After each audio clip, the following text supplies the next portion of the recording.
Please remember the world that you are now seeing, for this natural world is in jeopardy, and even if you are willing to help put an end to what you are about to see, you may never be able to see the world in the same way again. In the early part of 1999, an immense operation began, an operation using aircraft that many of us will find difficult to accept. This operation involves a dispersal of massive amounts of fine materials into the atmosphere, and the implications of these actions are grave and far-reaching, and they strain the limits of understanding. There will be counterclaims to the evidence that is presented within this film, and you will be told that all is normal and as it should be. You will be told that there is nothing to be concerned about, and that all is as it has always been. Your eyewitness accounts will be dismissed as unreliable. This dismissal by claimed authorities and officials will be in direct contradiction to fundamental physical principles and your own common sense, but you will encounter it nonetheless. This dismissal now spans a time period of more than 5 years, and it accompanies a grassroots awareness that has been reached by millions of concerned and engaged citizens. From this point on, I urge you to use your own mind to reach your own conclusions on the truth of the matter.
What you are seeing now is quite normal. These contrails are the trademark of high-altitude aircraft since the close of World War II. You notice that the condensation disappears fairly quickly, much like your breath on a cold winter day. This is as it should be, and as it has been. For those curious enough to delve into the physics, chemistry, and thermodynamics of contrails, this normalcy has a more thorough explanation. Yes, science and common sense do agree, and the balances of nature are achieved with this common phenomenon.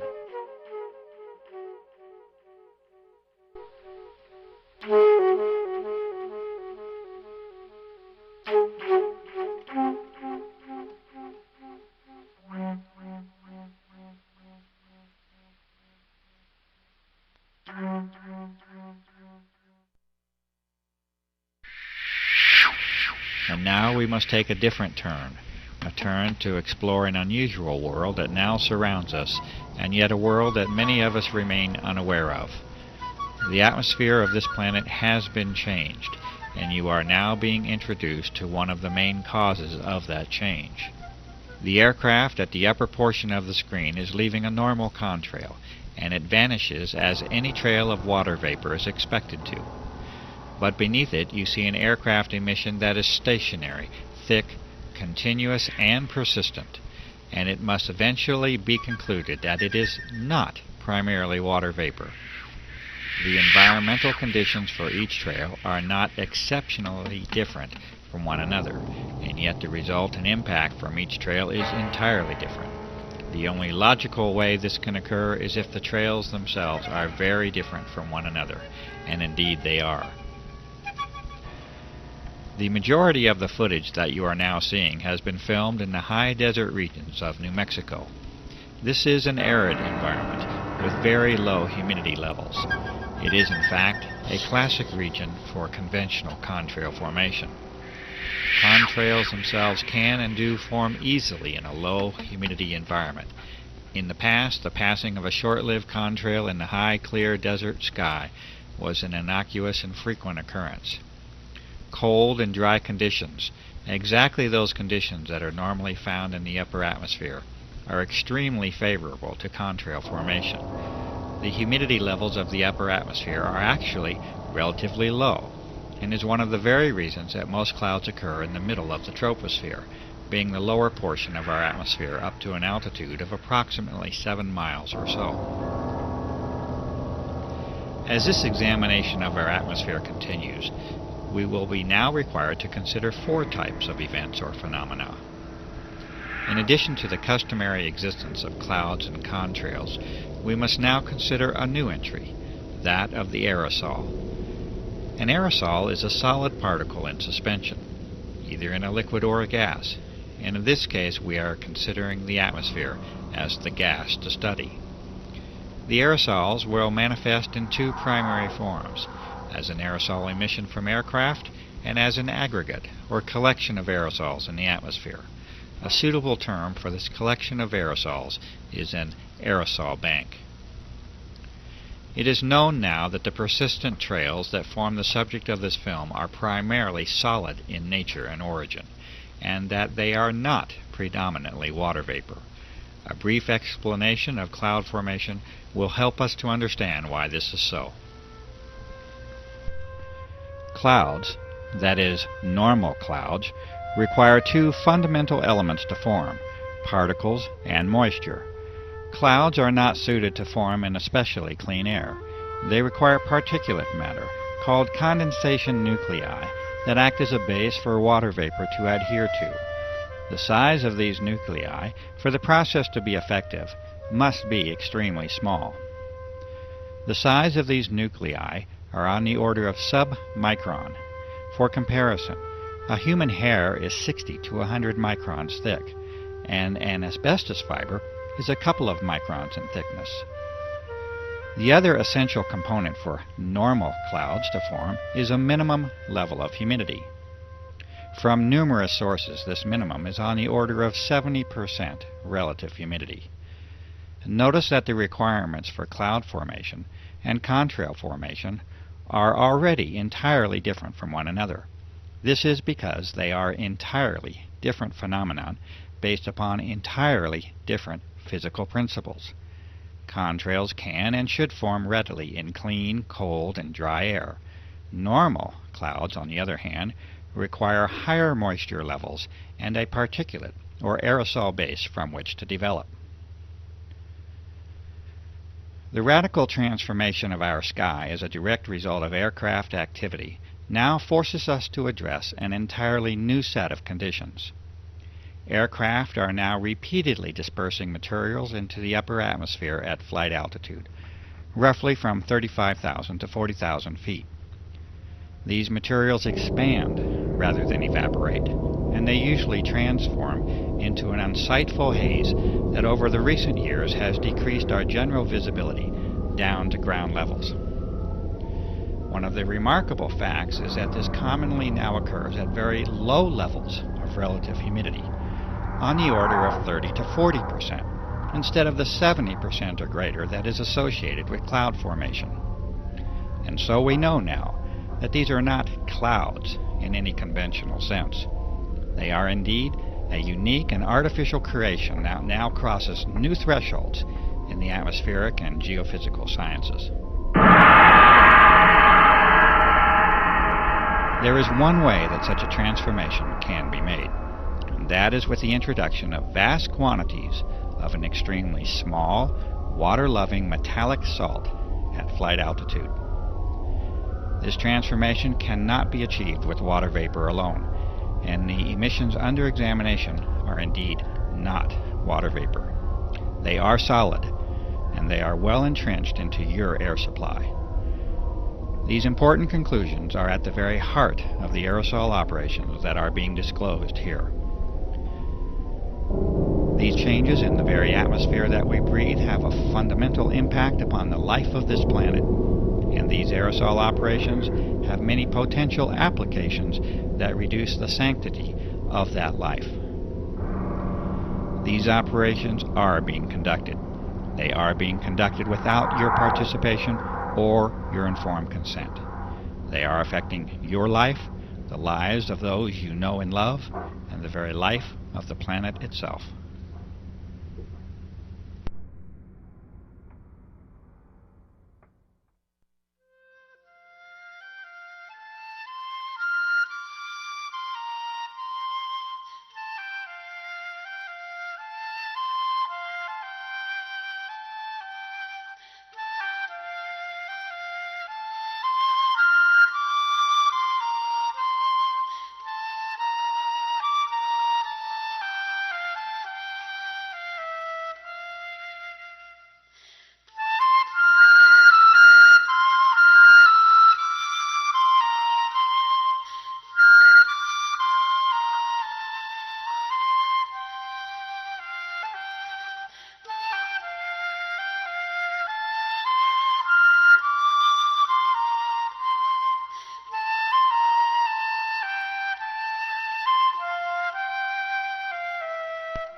Try to remember the color blue, for once it was yours to see. The blue sky is your birthright and a source for joy, and it remains at the very core of our existence. There are factual reasons for the blue color of the sky, which can certainly be traced to the cleanliness and clarity of the air that you breathe. But please do not lose the wonder of the sky itself, the magic and emotions that you have once shared with the earth in all of its glory. These are more than facts, reasons, and observations. They are the experiences and memories of life itself.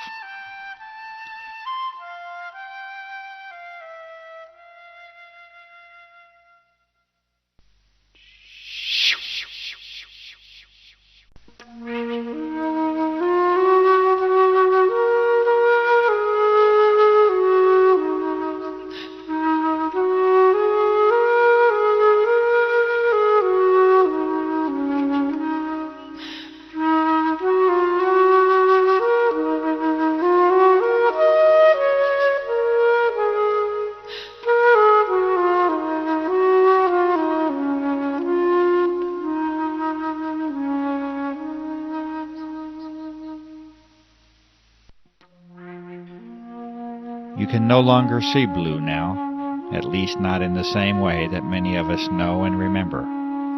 Your horizon has largely turned to white, and there is a very good reason that this is so. These fine, solid materials, or aerosols, are now in your way, and you will see clearly no more. The source and origin of these aerosols is now abundantly clear, and the aircraft operations have now made their mark upon this planet. It is a mark that you must now live with, and that you must now breathe, and that you must bear the consequences of.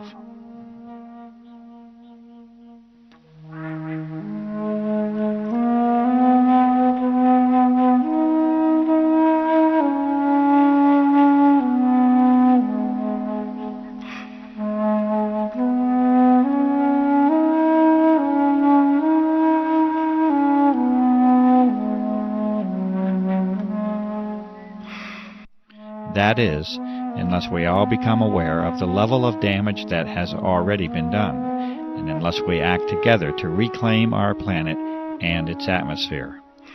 These images were taken in what was once one of the cleanest locations on the earth, and that is the high desert of the Southwest.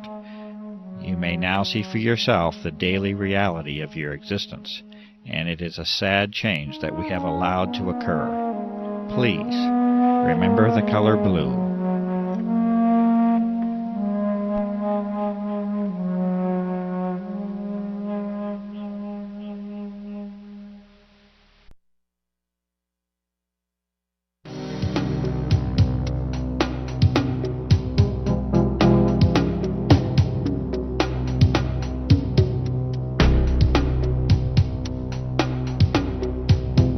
In the early part of 1999, A website under the name of www.carnicom.com was created to call attention to the unusual events and effects surrounding aircraft activity over the southwestern desert skies of the United States.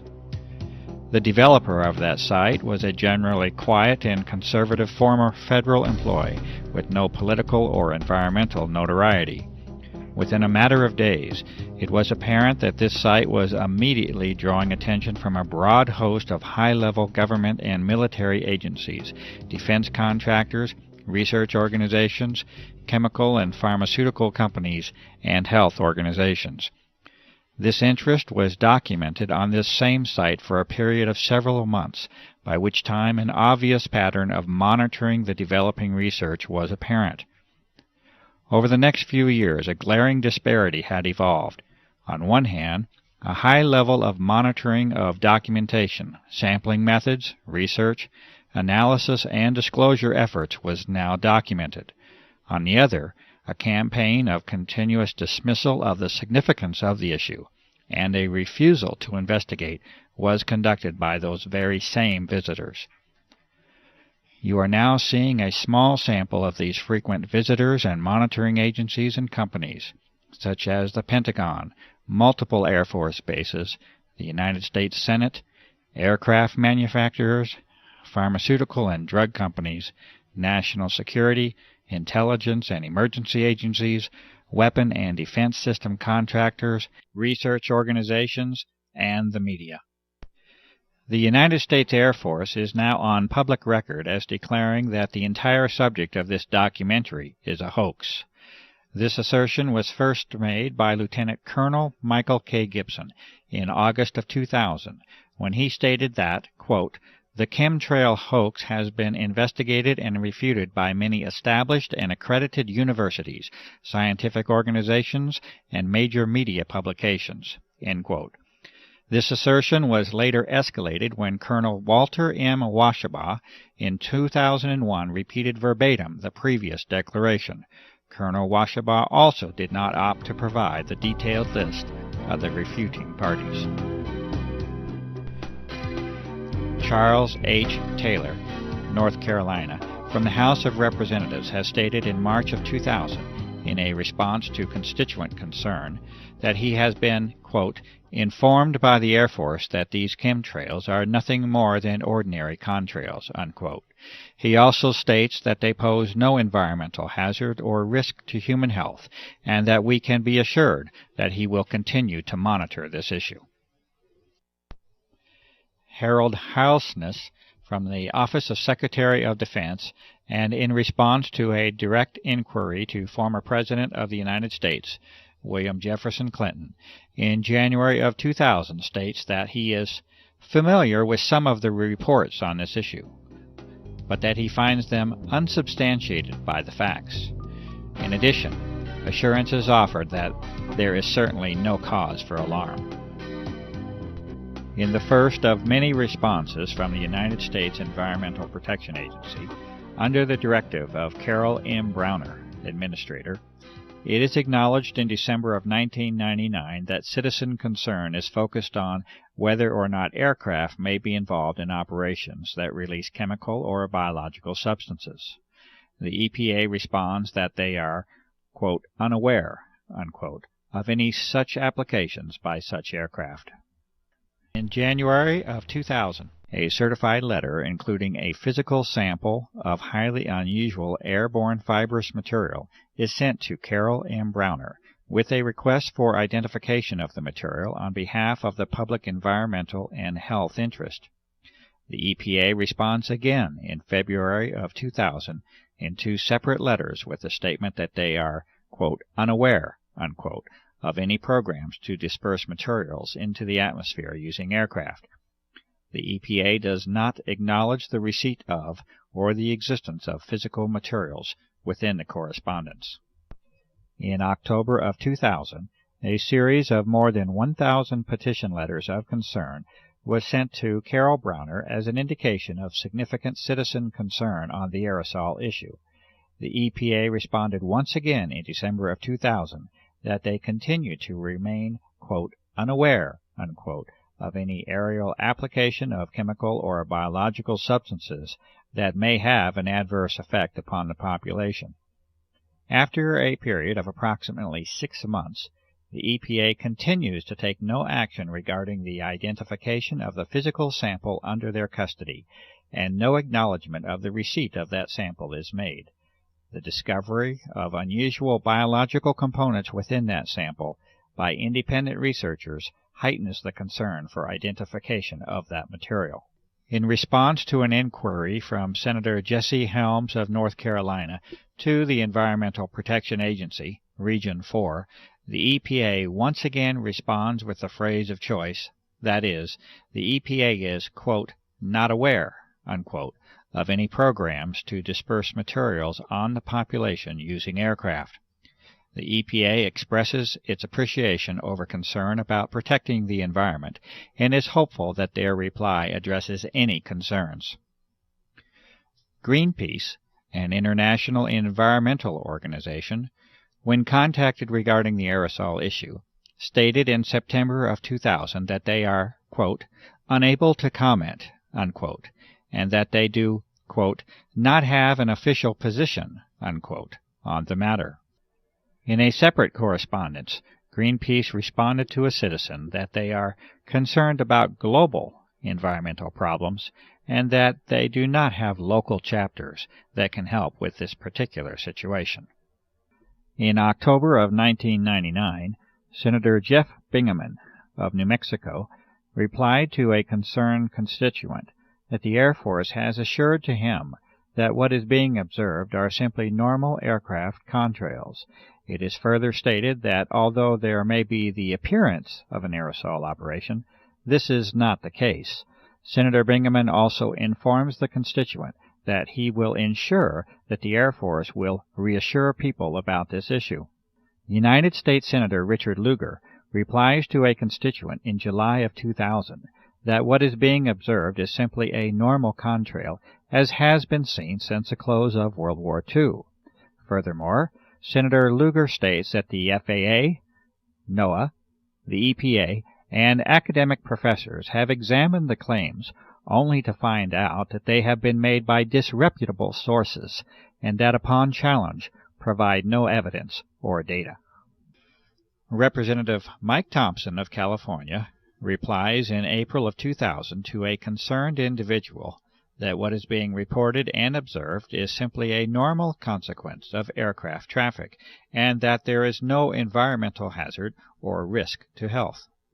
The State of New Mexico Environment Department in September of 1999 acknowledges a number of complaints received regarding aircraft activities over the skies of Santa Fe, New Mexico. The Environment Department declares that the, quote, data, unquote, does not suggest that any illegal or clandestine activity is occurring. A scientific document that discusses the nature of normal contrail formation is included within the reply to the New Mexico resident. The citizen is advised to keep the department abreast of any concerns. The Attorney General of New Mexico, Patricia Madrid, in November of 1999, also acknowledges multiple inquiries to her office regarding unusual aircraft operations. The Attorney General declares that there is, quote, substantial evidence, unquote, that the activity and contrails are well within the range of normal aerial activity.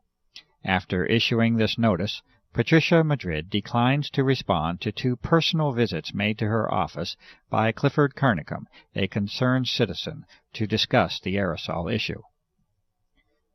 The Ohio Environmental Protection Agency responds to a citizen in November of 1999 by stating that they are, quote, unable to complete an investigation, unquote, and that they do appreciate the concern expressed by the citizen about the environment. The ABC News 2020 investigative journalism staff respond that, quote, unfortunately, unquote, a request for examination of the aerosol issue was not chosen, and that 2020 thanks the citizen for thinking of them and being in touch. And in June of 2001, 1.5 years after the original submission, the United States Environmental Protection Agency acknowledged the receipt of the unusual fibrous physical material. This acknowledgment followed a Freedom of Information inquiry on the topic submitted by a citizen. The EPA refused to identify this sample, stating that it, quote, was not the policy of this office of EPA to test or otherwise analyze any unsolicited samples of material or matter.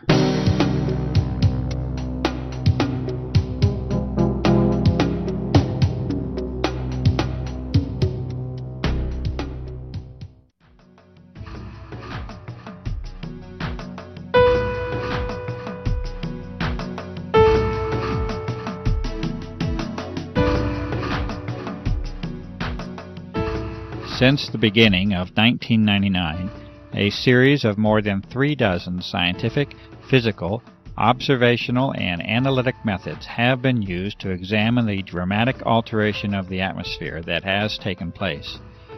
These tests have been conducted with much labor, time, and expense.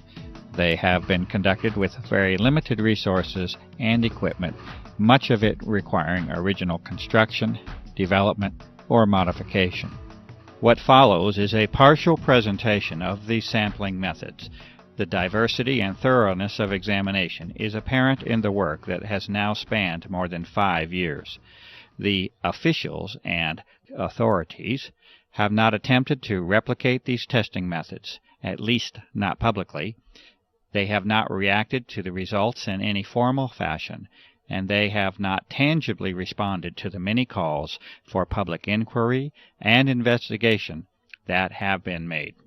The methods and results of all testing procedures are available on the website www.carnicom.com, and this research represents a substantial body of information that may be helpful in interpreting the designs and motivations behind the aerosol operations.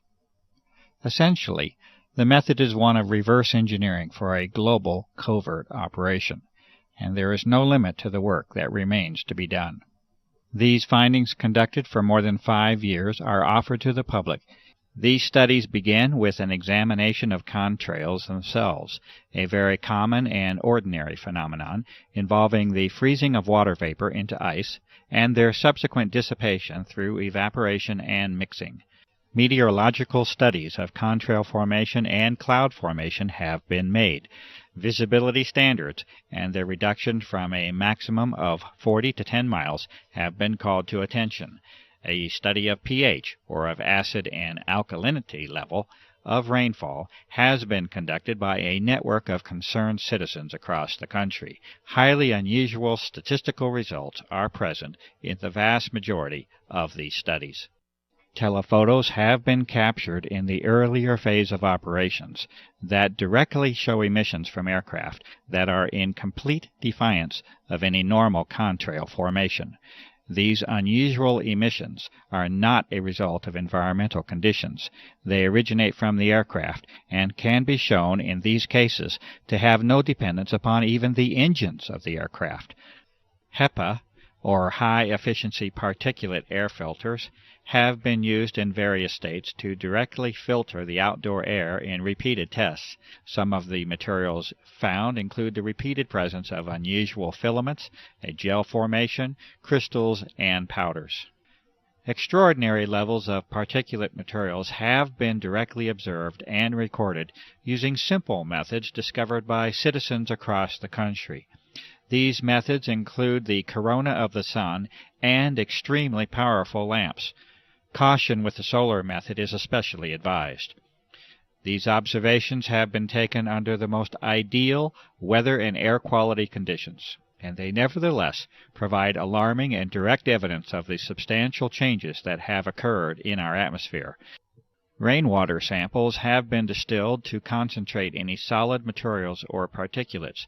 Metallic-based materials are evident upon observation. Unusual airborne filament samples have been collected from a variety of locations across the nation, as well as the globe. These fibers are highly unusual in their properties, and any claims of being simply spider webs cannot be substantiated. Samples of these fibers have been sent directly to the Administrator of the United States Environmental Protection Agency. Subsequent observation of these fibers under the microscope produces disturbing results, including the occurrence of unusual biological components. The United States EPA has refused to identify these fibers. Incredibly high mold counts have been found within repeated outdoor samples that have been taken. This result is in spite of the fact that the tests were conducted in an extremely arid environment in the high southwest of the United States. This arid environment has been further aggravated by extended drought conditions over the past several years, also a topic to be discussed further. It is a fact that particulate matter in the atmosphere acts as a transport mechanism, or delivery system, for other materials, including biological materials that can piggyback onto the solid materials. This is in addition to the health risk, including respiratory illness and increased mortality that result from higher levels of particulate matter in the air. It is also a fact that must be reported, despite the disturbing and alarming implications, that unusual and unexpected biological components have been repeatedly identified in a variety of atmospheric samples across a wide geographic area using a variety of techniques. The fibrous material sent to the United States EPA is especially unsettling, as it was later shown to contain biological components under the review of a medical professional. For those who might think that biological aerosols have no precedent, it might be worthwhile to read carefully the documented U.S. Senate hearings held in 1977, entitled Examination of Serious Deficiencies in the Defense Department's Effort to Protect the Human Subjects of Drug Research, along with the contractors that are enumerated within that report. A variety of electromagnetic devices have been developed and used. This investigation has resulted from the plausible hypothesis that the atmosphere has now been modified into what is called a plasma state, or an electrified gas. Testing has produced a variety of indications that this hypothesis is indeed correct, and that the atmosphere is regularly being used for electromagnetic applications. ELF energy is of special concern because of its direct connection to the health aspects of the electromagnetic nature of human beings. Artificial pulse energy appears to now have been detected on a variety of occasions, and evidence indicates that it is now a part of our unseen environment. Electrolysis methods have further confirmed the existence of unexpected ionizing metallic salts within our atmosphere. Radar anomalies also continue to point to the presence of an altered electromagnetic environment. The testing and sampling methods and results that you have just witnessed are necessary due to the abject failure of the public environmental authorities to respond appropriately to the many requests for investigation that have been made by countless citizens. The responses of the so-called officials and authorities has already become painfully apparent.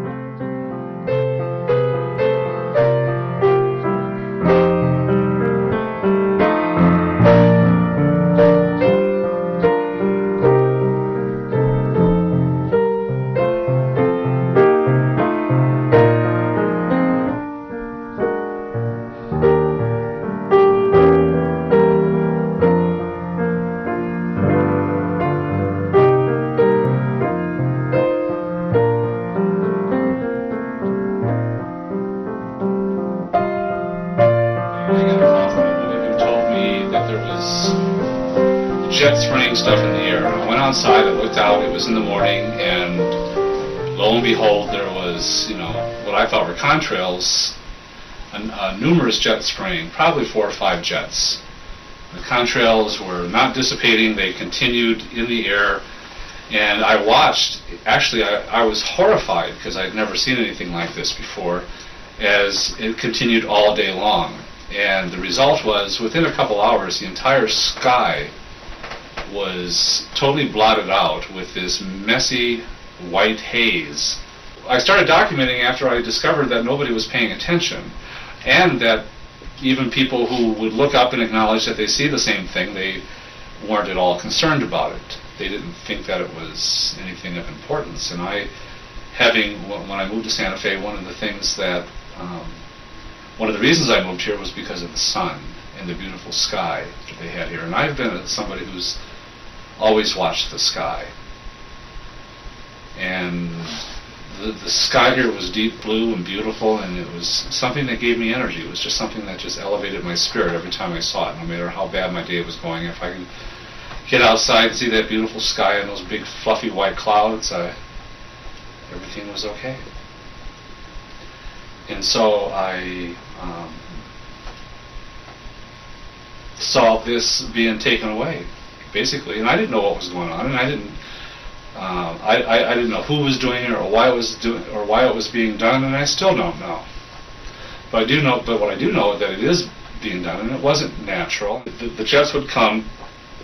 I know enough of, I have a degree in science. I have a doctorate in science, so I consider myself to be maybe not an expert in this particular thing, but I know how to look at things, and I know that that if you pass natural sunlight through a substance and it gives off a color, it usually identifies that substance. There's no two substances that give the same color in solution. So I knew that I was looking at something that was other than water, because that would have made what we know as a rainbow. It would have pretty evenly distributed bands of color all along the spectrum. Well, because I was trying to convince people that it was actually happening and it wasn't normal, I began to try to see things that I could point out to the sky while I was with them to say, well, look at this. How do you explain this? And I learned a little bit about meteorology and the atmospheric conditions necessary for even a contrail to form and persist, much less ones that just dissipate, and found that there were no laws of physics that supported this activity, or the explanation of this activity, as a normal water vapor or frozen vapor trail. And so I came up with things like, well, all of a sudden, the jet goes overhead, and in the same sky you'll see 2 or 3 jets passing overhead, and there's nothing. You can barely see the jets because they're so high up. And other jets come into an area, and all of a sudden the white trail starts all of a sudden coming out of the jet, and then it stops, and then it starts again. And I've seen a number of occasions where they just did dashes across the sky.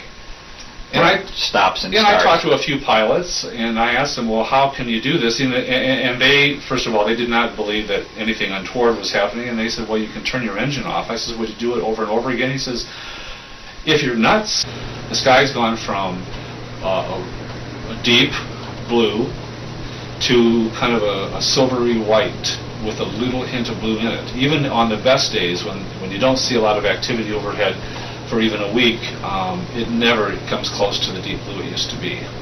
And I started noticing, especially by March of '99, April of '99, people were becoming very, very ill. At the time I was working in a healthcare facility, and I was seeing a lot of upper respiratory disease happen. And over the years, I've watched more and more people come down with asthma, and you can hear it. You go into a supermarket and you find children, children that are 2 and 3 years old, and you can hear them wheezing. You can hear rails in their chest. I mean, this is very unusual. I still really do not know why this is happening. I mean, I've gone the spectrum. I've gone the spectrum from thinking, oh my God, they're trying to kill all of us, to maybe they are trying to protect us from cosmic radiation that may damage the planet, ultraviolet or X-ray radiation that's coming because the upper atmosphere has been rended in some way, has been torn in such a way as to let those things through. So I've been all the way from the most evil intent to the most beneficent. But in either case, I want to know. I wanted to know. I just want to know. I want someone in an official capacity to speak about it openly. Because whenever something happens, and like I said, it's I've learned an awful lot about human beings through this process. Because I insist that this is happening, that this is real, and that it's not normal. that there's something happening, there's something under the table going on that's not being talked about, and yet it's happening in broad daylight, visibly. It's affecting everybody. It's certainly, it's no longer the joy it used to be to go hiking in the mountains, to go outside to ride my bike. I've had more upper respiratory and lower respiratory and sinus infections and health problems in the last 5 years than I have in all my life combined. And so that's part of my concern, and also a lot of the people that I care about have been very ill. But in terms of, are they going to stop it because the public is concerned? Well, the public is going to have to get really, really concerned in a very, very big way. And the thing that, I mean, now that's a cynical view. A paranoid view is that, well, if the public does have a big outcry against this, well, we already know they can blatantly spray us with whatever the hell they please, and it could be, you know, they could put, you know, put us to sleep or something, you know, they could put something in, you know, some tranquilizers or something. We'd just be walking zombies. In a lot of ways, I think a lot of our population are walking zombies. I mean, the lack of, the general lack of the ability to think critically about anything outside of one's own personal life, safety, football games, is astounding to me. The hopeful view is that they're going to stop this at some point during my lifetime so that I can see blue skies again. And you know what? I've never ever had that feeling before until this started, that there's actually one thing I want to see before I die, and that is a really deep blue sky.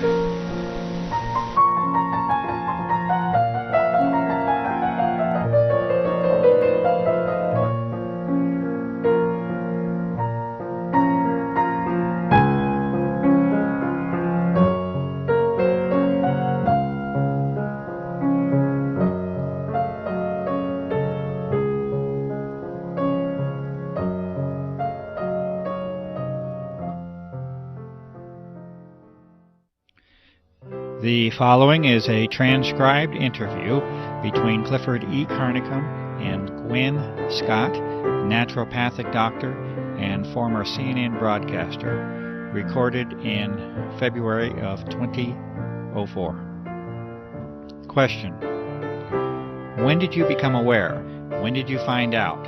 How did you find out about the existence of these operations, and whether they are real or not?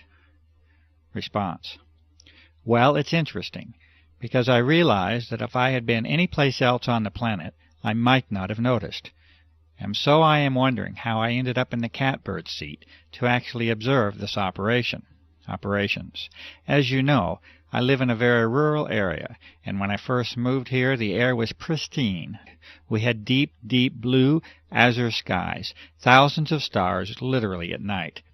Probably one of the least polluted air supplies in this United States, because New Mexico is a very rural state, very few people, very little industry.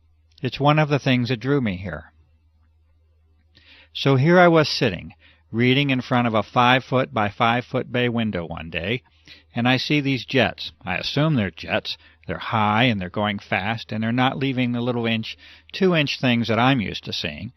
They're leaving those huge plumes through the sky that spread out, and by 3 or 4 in the afternoon, it's foggy. It's so thick I can't see the mountain range. I can't see anything. And it's been continuous and ongoing ever since, to the degree now that the skies are so degraded that we never see deep blue skies anymore. Stars at night are hard to find. Everybody is getting accustomed to the pale blue, often white skies that we live with. But I see them going over, and I've taken hundreds of photographs showing this is not your normal contrail that should dissipate. Question: you notice a distinct change then from the 1990 era? Response: distinct is not the word. Dramatic, devastating, you can pick out any adjective you want. It is dramatically changed, the atmosphere. Dramatically. Yes, extremely distinct. Question: you live on Native American Indian land here. What is the sense of and the reaction of the Native American community to what is occurring? Well, it's interesting. I figured if anybody would pick up on it, it would be the Native Americans. And so I immediately went to friends of mine in the community and said, "Have you guys noticed?" And they are like, "Oh yes, we know absolutely what is going on." In fact, all 13 of the Pueblo governors had a meeting in secret to discuss it, what they would do. Would they come out and protest it openly? What would they do? And after this meeting they determined the following things. No, they would not. That it was just another dumb thing the white guy was doing, and at that point I don't think they understood the true significance. But now I think they do. But more importantly, that people wouldn't believe them. Or if they did believe them, would think it was only happening in this very confined space, and it really didn't affect them, and they were concerned for the gaming, that people wouldn't come to the casinos and things because they would think that just this area was experiencing it. So they voted unanimously to not say anything. Question. So even the Native American community did not show the level of independence or the level of assertiveness to make this an issue? Response. It was heartbreaking to me. But they're a little more philosophical, too. One of the medicine people that's a friend said to me, "You know, this has been prophesized. We call it the death winds. We always thought that it would be nuclear fallout. But maybe this is the death winds." They have a very skeptical view anyway of what the white man's intentions are. Comment. And with good cause. Response. And with good cause, and with history behind it. So, and they've also lost every battle, basically, they have fought that way. But I think as more and more of them get sick, and they are, there is maybe a wider awakening that this is really, really serious. Question. You have a background in the world of journalism, and specifically broadcast journalism. Can you talk a little bit about that background? And also the relationship of the media to what is occurring, what has failed, what has worked, any efforts that you have made to motivate the media to involve themselves in this, to cover this issue. Response. Yes, well, you and I are friends now, so you know that I was in broadcasting for 30 years. I worked for all 3 affiliated networks, ABC, NBC, CBS, in many of the larger markets, and I culminated my career as an anchor at CNN and Headline News. So the medicine part of me was kind of going along as my passion, and so I made my living and had my career as a broadcaster, and any free time I had was spent studying the medicine, because that was where my true heart lay. So I have over the years a lot of really good contacts in some pretty high places in the media. But I would imagine pretty much everybody watching this will know there has been dramatic changes in the media. Who owns the media? The quality of human now being attracted into the media. In other words, why are they there? When I started, it was mostly all print folk, and they kind of had to tell us, come on, clean up your act. This is visual. But people were coming from the old school of journalistic, afflict the comfortable, and comfort the afflicted. And you are the watchdog, and you go for that story, and you never accept the official version, and on and on and on. Most of the media and information we get now is owned by only 3 companies. When they deregulated, the FCC deregulated, they allowed these huge, like AOL, Time Warner, to gobble up. So you've got these large entities controlling all the information, whether it's film, radio, okay. So the complexion has changed, and I would say the kind of person drawn into it, when it became a place where you could make a really good living, and people would go, "Oh, I know you, you're so-and-so." It drew people with different agendas. So you don't necessarily have the hardcore, old-fashioned, get the story. I don't care if my hair is a mess, I don't care if I'm dripping wet. There's a few out there still, but for the most part. So that's that. And yes, when this started, I called in every chip I ever had. I called a very good buddy at CNN, who really assigned most of the stories. He was very high, very interested. I sent him your website, a lot of your information. He was high, yay, shut down, and I never did get an explanation. As you well know, I contacted some of our local media people. The main anchor on the local station wanted to do a story, we thought, and we shot a lot of video of the activity. In those days, it was very obvious. Now it's a little harder. You don't have the mornings where you have the deep blue sky, and then the afternoon. You get the pale blue-white sky if you're lucky. And as you well know, that story never aired. Comment. I would consider that a fairly serious dedicated effort by a media person, and yet we saw nothing come of it. Response. Nothing came of it. Exactly. As you well know, the USA Today, which is an international publication, did a story on it, but it was obviously with an agenda, basically poking fun at those goofy people who saw those things. I believe there was one or two credible people interviewed, but for the most part, the reporter started out with an agenda to sort of make fun of those people who were seeing things in the sky.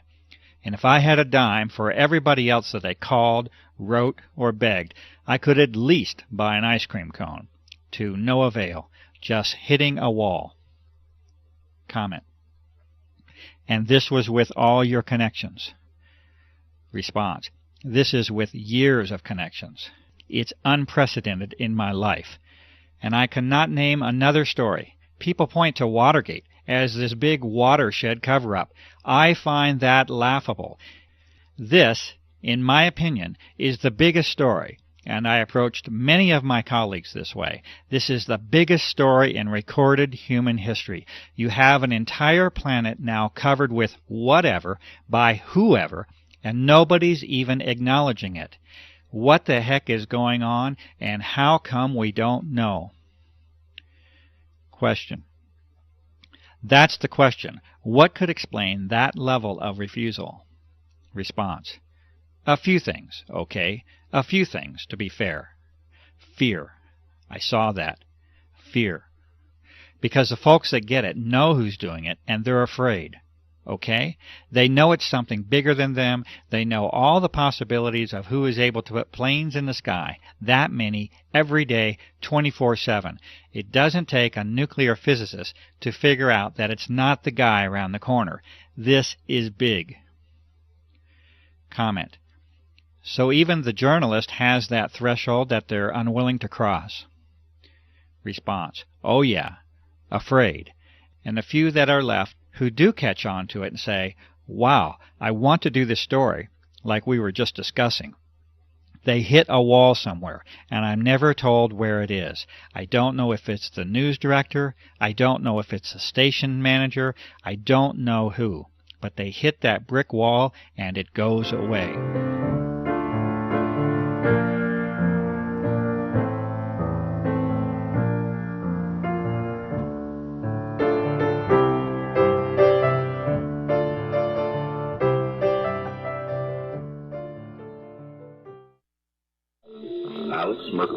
Mysteries of the Mind.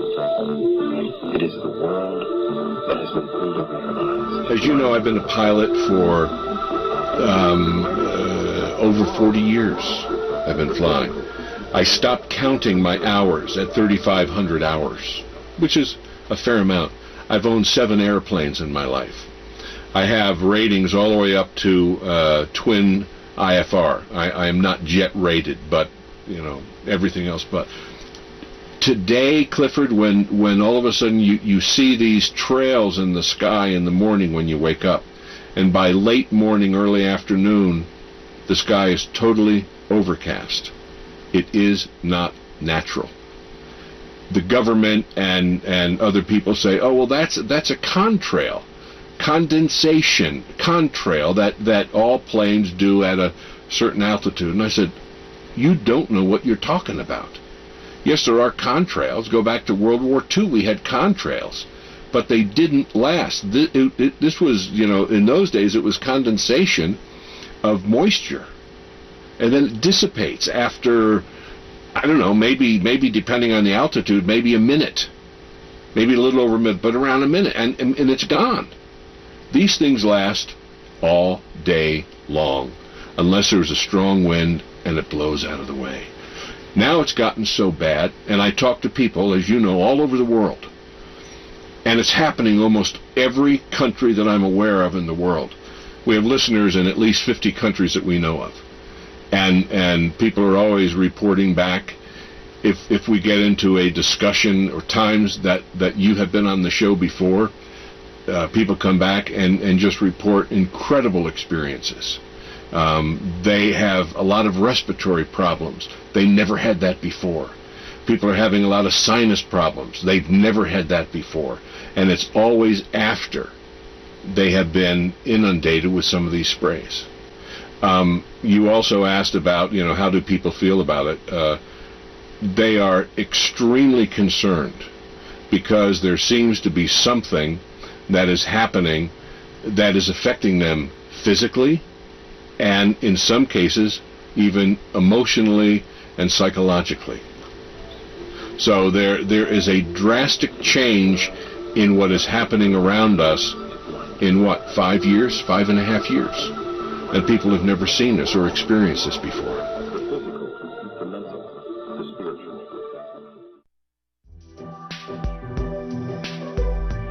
Clifford, it's so good to be on tape in person with you on this subject. I know before we couldn't show my face, we couldn't hear my voice because I was under contractual agreement. I'm no longer under that contractual agreement. So I can be here in person, and that feels good. And I thank you so much for translating my prior discussion with you on the media and all of that. But today what I'd really like to talk about is the medicine end, which is my passion, and my whole reason for being involved in this is to try to help people stay as well as they can stay given the givens. I also want to say something that's very important to my heart, is that I am deeply patriotic. That's all I really want to say. Never thought I'd live to be seeing these times. As you know, recently information was brought to us that's critical in terms of health. So I want to deal with that first, and then we can go back and talk about the other contents of this aerosol spray and the impact of the body, and perhaps some mitigating medicines.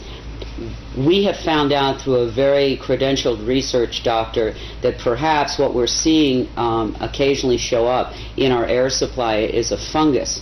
The reason this is so critical is apparently this fungus dramatically compromises the immune system by consuming those nutrients the immune system uses to repair and rebuild. And like every system in our body, the immune system has to keep rebuilding itself. It will wear out, it will wear down, and it has to keep regenerating. If it doesn't have those nutritional tools to do that, your immune system becomes dramatically compromised, unable to deal with any kind of invader. That's why I think we're seeing so many more colds and flus than we've seen in the last 5.5, 6 years, than we've seen in a long time. I know in my clients, these things are like epidemic. Sinus infections, colds and flus. That's on the lighter side. On the heavier side, we're seeing a lot more cancers and some very devastating disease, implying an extremely compromised immune system. Part of that has to be this fungal kind of invasion because, as I said, this fungus eats the nutrients that the immune system uses to rebuild itself. People say, well, what do you do about a fungus? Well, there's some things that we know that are very good natural medicines for fungal invasions like that. Garlic kills fungus pretty much on contact. The Chinese mushrooms, reishi, shiitake, maitake, particularly in extract form, have been have a lot of efficacy. Caprylic acid, which you can find in any health food store. There are a number of things, and finally colloidal silver, we know, is a major antifungal. So when people are looking at their bodies and saying, why am I always feeling kind of run down and tired, it may be we're being told now that this person is looking at the blood of many, many people, and in almost everyone this fungus shows up in their bloodstream. So that's something we can take care of. If it becomes something in the lungs, we can do the tea tree oil inhales. We also know that we're getting a lot of particulate heavy metals, all of which not good for the body. And I'd like to just quick run through them. Their potential damage to the body, but then also some mitigating medicines we can do. We know that there's some aluminum in this, and we also know that aluminum, unfortunately, can cross the blood-brain barrier. And we know through research it's been correlated to diseases like Alzheimer's. If not so extreme, certainly short-term memory loss. So, sad to say, the blood-brain barrier does not recognize aluminum as a toxin and lets it go through into the brain. The good news is, if you have enough what are called essential fatty acids in your system, your brain has the ability to take that metal, aluminum, and push it out of the brain into your hair.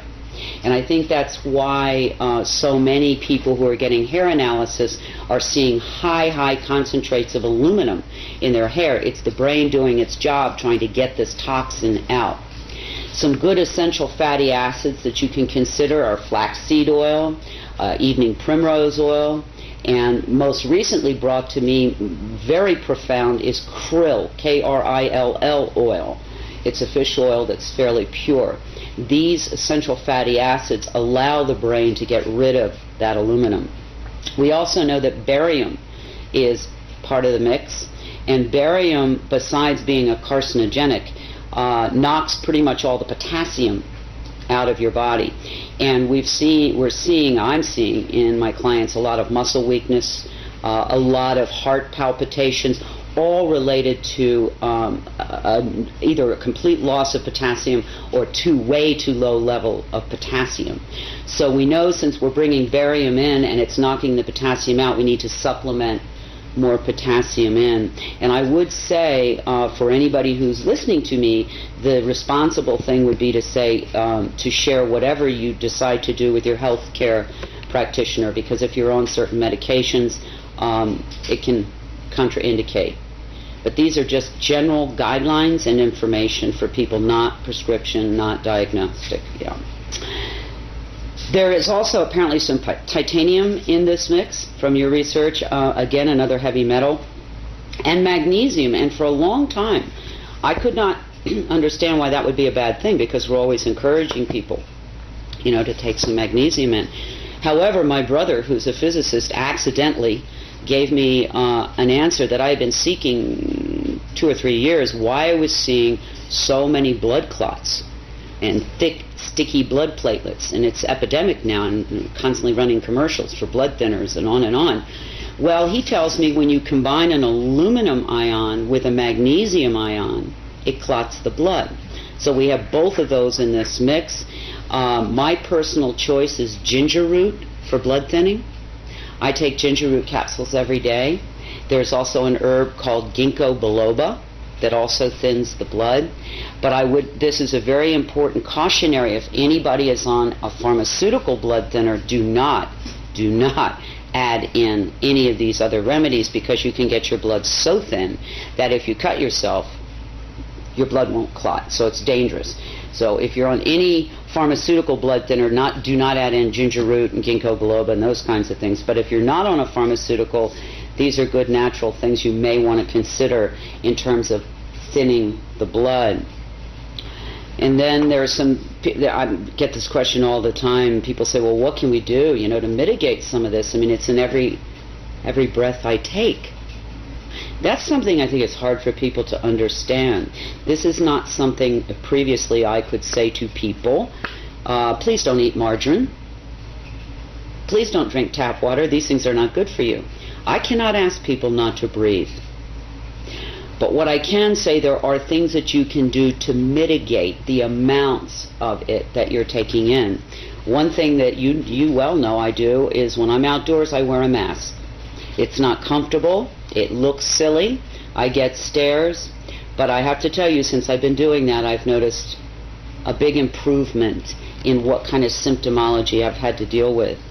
Also, there is a very good all-natural substance called diatomaceous clay that has the unique property of attracting heavy metals to it, then binding with them and allowing your body to then send it out through your bowel. In most health food stores, you can find it under the name of bentonite. You have to make sure, though, this diatomaceous clay that you're taking in is food grade, because they do have diatomaceous clay at the nurseries, and that's not pure. But if you go to your health store, or if you know somebody who has food grade diatomaceous clay, that is something I do daily to try to begin to remove these metals, because all heavy metals are detrimental to the system. Again, flaxseed oil, krill oil, the omega-369 oils, very important, particularly for brain function during these times.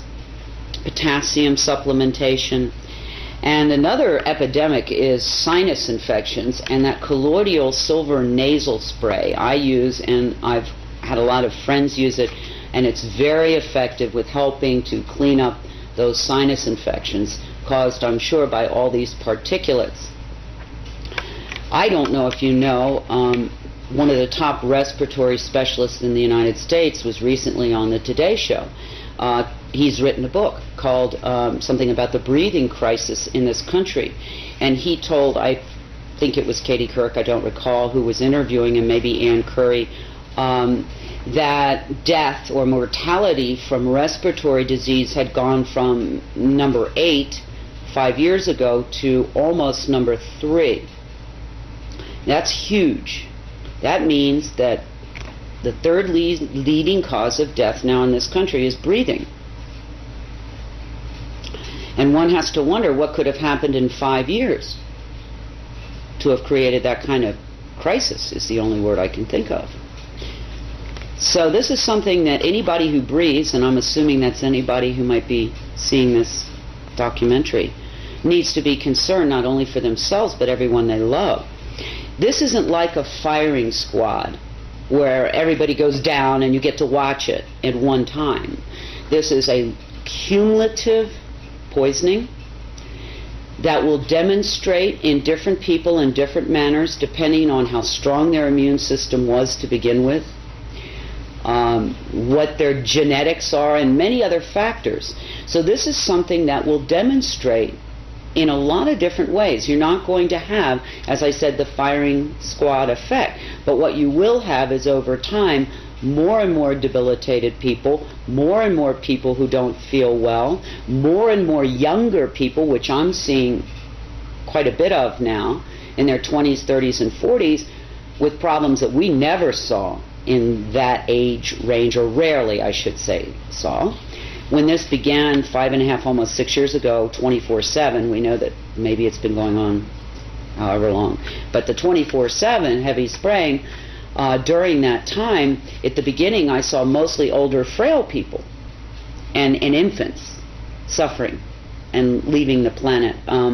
But now it's coming down the old chronological scale here. So we're dealing with people, teenagers, 20s, 30s, 40s, 50s, with a lot of debilitating problems. And I know in Albuquerque alone, 5-6 years ago, 6 to 8% of the children were diagnosed as asthmatic.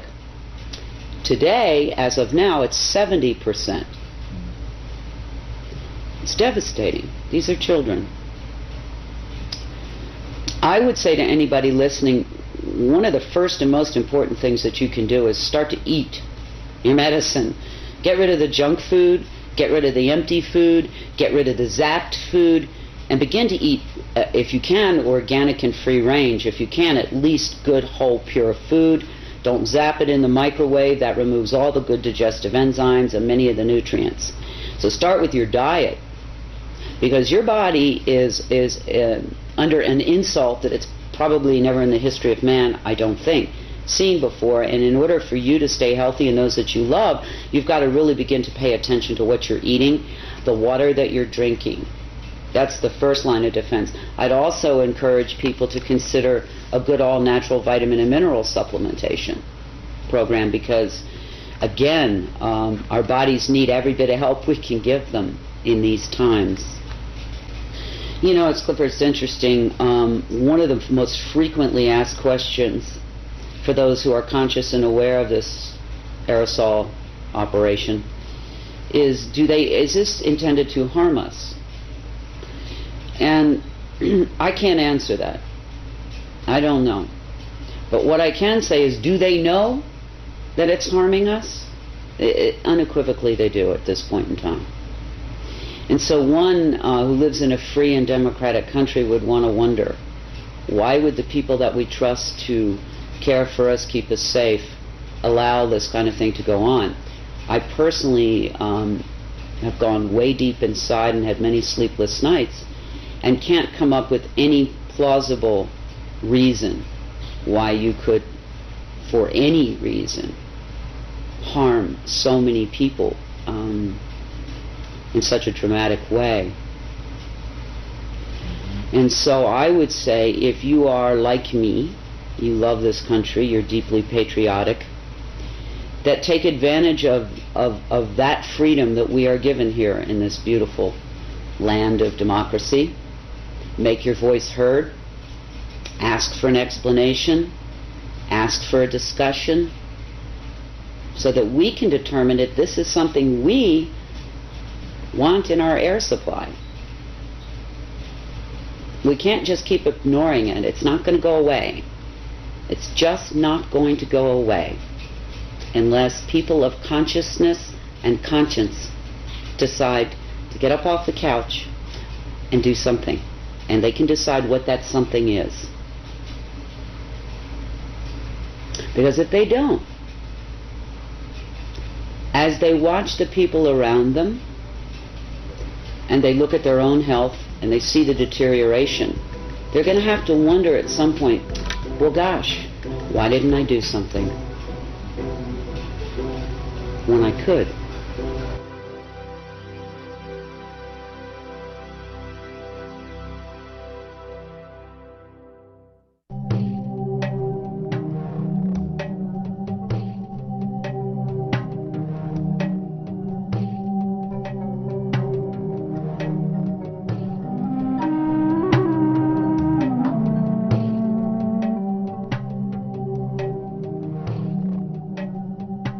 After confronting the reality of the changes that have been made to the planet, it is a natural question to ask, why? Why would anyone want to? And who would want to alter the very air that we all breathe? We may never know the true answers to these questions, as the evidence is now clear that the aerosol operations are a covert operation, an operation that is never to be openly discussed or disclosed using the traditional channels of a free and democratic society, an operation that will never ask for your consent or for your participation, and that will be conducted regardless of your concern. The answers, especially as to why, do not appear to be simple or restricted to a single purpose. The more that is understood about the nature and potential of the operations, the more complex the picture appears. What can be done, however, is to use the vast body of evidence that has been collected at a grassroots level to make interpretations that are at least consistent with this data. This has been done, and there are now 5 major areas of endeavor that are in agreement with the observations, data, and analysis that extends for more than 5 years. These are: number 1, environmental engineering, modification, and control; 2, electromagnetic operations; 3, military operations; 4, biological operations; and 5, planetary and geophysical change itself. These areas are not mutually exclusive to one another. There is an overlap that can make it difficult to discern where one program may start and another end. It is quite possible that any, and indeed likely that many or all of these operations are being conducted concurrently.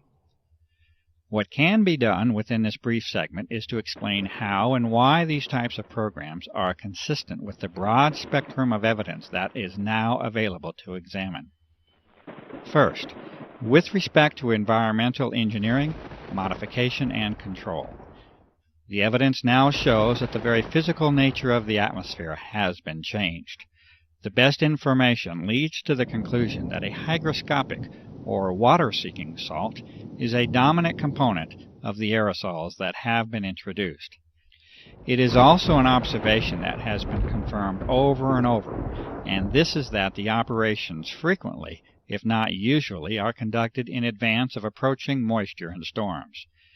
These salts have the usual effect of locking up that moisture with the solid particles, and to generally reduce the impact of, frequency of, and the amount of moisture that reaches the ground. This is one of the simplest interpretations that can be made that is supported by countless observations, and this is that the moisture levels of weather systems have been altered. It may be no coincidence whatsoever that drought is now commonplace and widespread, and that the moisture of the planet is becoming an increasingly precious and sought-after resource. There are those who make claims that the aerosol operations have an intended, benevolent objective to mitigate the effects of global warming. It is also apparently accepted within that same claim that it is best that such an intention not be internationally discussed in public, and that you are best off not knowing about it. Unfortunately, the data does not support the contentions of benevolence that have been made, and in fact the majority of the data can be considered to have detrimental and potentially disastrous consequences to the life and ecology of this planet, including humans. Furthermore, the vast majority of elements and substances under examination will actually increase the heat levels of the lower atmosphere rather than decrease it when they are placed into it.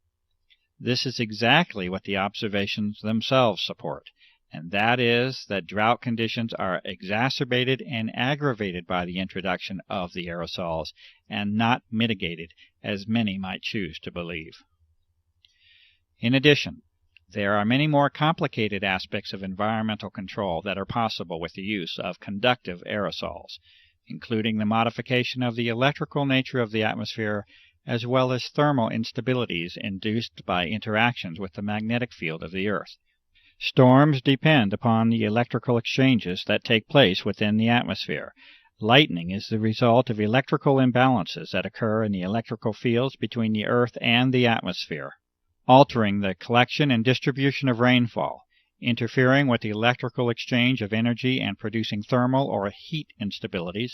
All of these point to a very realistic assessment that environmental modification and control is likely a fundamental agenda within the aerosol operations.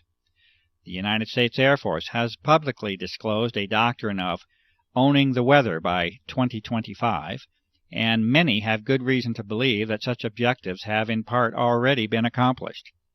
This brief introduction to this topic only considers impacts upon the atmospheric shell, literally an eggshell of life that surrounds this planet.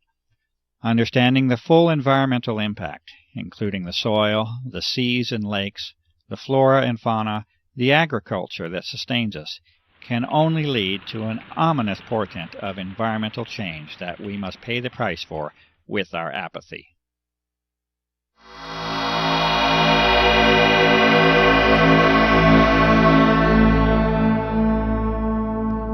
Not only are the moisture and heat characteristics of the atmosphere altered with the introduction of aerosols, but the electromagnetic properties have likely been changed as well. An ion is a charged electrical particle, and all of the data supports the claim that massive amounts of easily ionized particles are another important part of the grand geophysical picture. There are some elements that can actually become charged with the energy from ultraviolet light and even visible light in some cases. Barium is one such element that falls into this category. The implications of being able to modify the atmosphere electrically and magnetically are enormous, and a variety of physical methods that are used to transfer, manipulate, control, and propagate energy in that medium must then be considered. As an example of how a small change can produce a major effect, consider the following statement from Lancaster University in the United Kingdom on the topic of the ionosphere. Quote, "Although less than 1% of the upper atmosphere becomes ionized, the charged particles make the gas electrically conducting, which completely changes its characteristics. The ionosphere can carry electrical currents as well as reflect, deflect, and scatter radio waves." Unquote. What we see, therefore, is that a small change in the electrical properties of the atmosphere, be it the upper or now lower atmosphere, completely alters the way in which that shell around the Earth can be used. This concept introduces us to the topic of plasma physics, which may be more in the grasp of common understanding than might first be believed. Most of us are familiar with a neon or fluorescent light tube. This is a perfectly common example of what plasma physics is about. In that tube, there is an ionized gas, and energy can easily be sent through that tube to produce the effect of light in that case. A plasma is an electrically conductive gas. This means that there is a source of ions and electrons within that gas, and that these electrons can be used to carry current. We have seen that it takes very little change to produce a large change in the electrical properties of that gas, and the effectiveness of energy transfer and accumulation is governed primarily by the number of electrons that can be introduced into it. The term that describes this is electron density, and it becomes increasingly important in our understanding of the likely goals of the aerosol operations. Multiple measurements of atmospheric conductivity levels, extremely low frequency and very low frequency radiation, as well as magnetic variation, support the claims made that the basic electrical properties of our atmosphere have been changed. These two physical properties alone that have been mentioned, that of thermodynamic and electrodynamic change, have the prospect of changing our world so much that even the most conservative of environmentally aware individuals should be aware of the prospect for disturbance and damage. Changes in heat and energy are at the foundation of the life of this planet and all those who dwell upon it.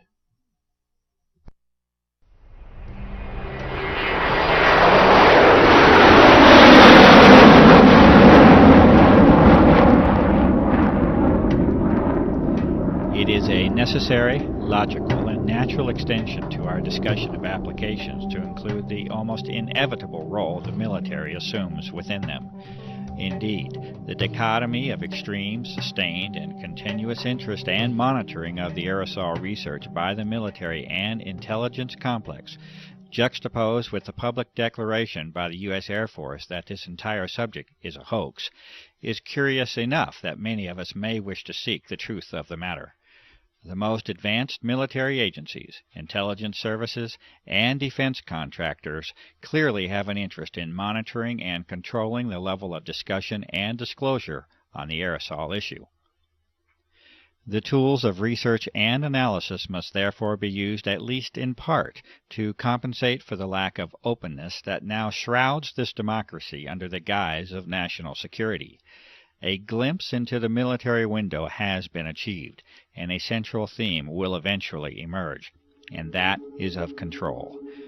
Control in the deepest and far-reaching sense that you may imagine. For when the atmosphere of the planet is controlled, life itself, in the end, is controlled. With a basic knowledge of plasma physics, that is, the physics of an energized gas or atmosphere, it is impossible to proceed further without at least a brief introduction to the HARP facility and technology. HARP, or High Active Auroral Research Program, is operated by the U.S. Air Force and is claimed to be simply a research facility. The stated purpose by the Air Force for the HARP project is that of a scientific endeavor aimed at studying the properties and behavior of the ionosphere, with particular emphasis on being able to understand and use it to enhance communications and surveillance systems for both civilian and defense purposes. It may be this, and then again, it may be more than simply a scientific endeavor. It may also be enlightening to consider United States Patent 4686605 by Bernard Eastlund in 1987 entitled, A Method and Apparatus for Altering a Region in the Earth's Atmosphere, Ionosphere, and/or Magnetosphere. There are many who have sensibly concluded that this patent essentially represents a blueprint for the HARP facility as it has been constructed. This patent makes mention of numerous objectives and methods of operation that far exceed any scientific endeavor alone, and references the work of Nikola Tesla as a source of historical contribution.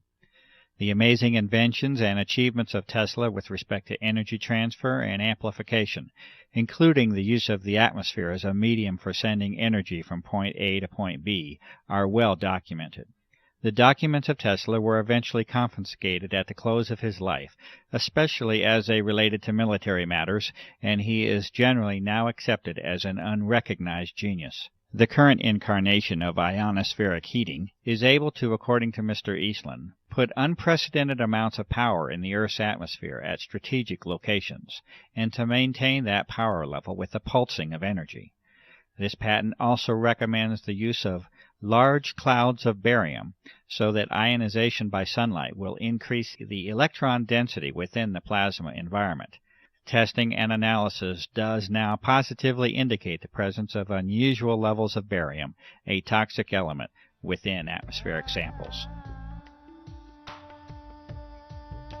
The amount of power inherent in the design of the HARP project is further indicated by Mr. Eastland stating that the present invention can be formed to simulate or perform the same functions as a detonation of a heave-type nuclear device, without actually having to detonate such a device.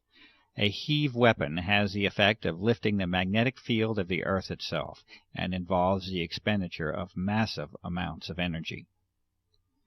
The patent is further stated to have numerous military implications, including the enhancement of or interference with communication and guidance systems, including those of airplanes and missiles, radar interference, missile destruction, weather modification, material transport of micron-sized particles, and molecular change of the atmosphere are each mentioned as further applications of the patent design. The executive summary for the HARP project also specifically mentions forcing the descent of particles from the atmosphere toward the ground using ELF radiation from HARP. Clearly, environmental modifications, the electromagnetic transfer of energy, and military operations of global impact are already in sight from the existence of these aerosols within our atmosphere.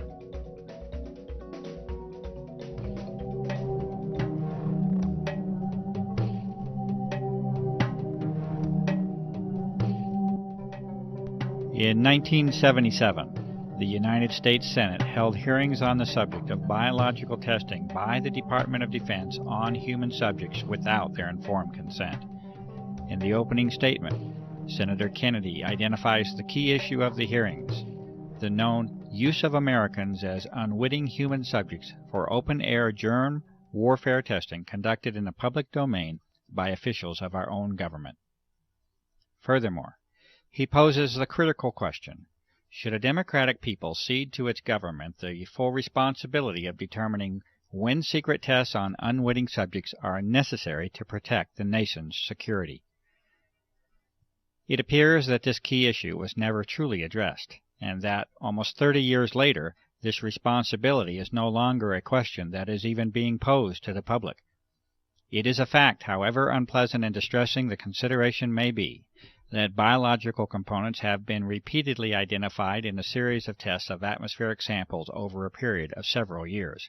The U.S. Environmental Protection Agency has refused to identify physical material that has been demonstrated to contain biologicals of this same form.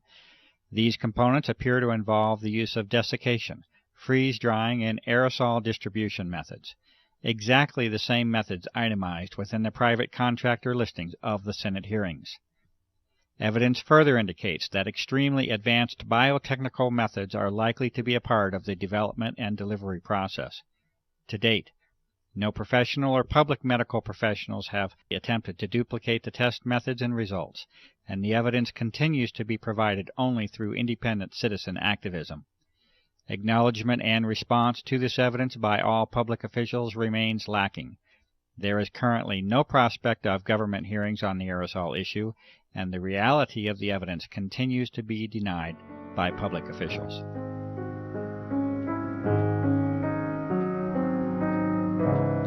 And lastly, although more conceptual in nature than our earlier discussion on environmental modification, electromagnetic, military, and biological aspects of the aerosol issue, it is not unreasonable to consider interactions with the Earth as a whole. It is not impossible that there may be connections between the energy levels of this altered plasma of the Earth and geophysical processes, including Earth changes.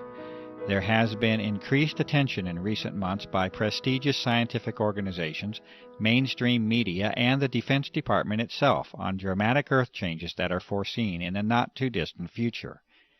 These discussions center on major climatic change and geophysical field changes, such as the magnetic field. Under disclosure is the likelihood that these changes occur much more rapidly than was previously supposed. It is at least a theoretical reality that a plasma sheath around the Earth can accumulate energy. This originates from the combination of increased electron density and low-frequency energy propagation. There are many questions that can be asked as to how and if this energy can be harnessed to affect the Earth. The many abnormal Earth changes already on the record during the recent years certainly offer a motive for examining the energy transfer between the Earth and the now altered atmosphere.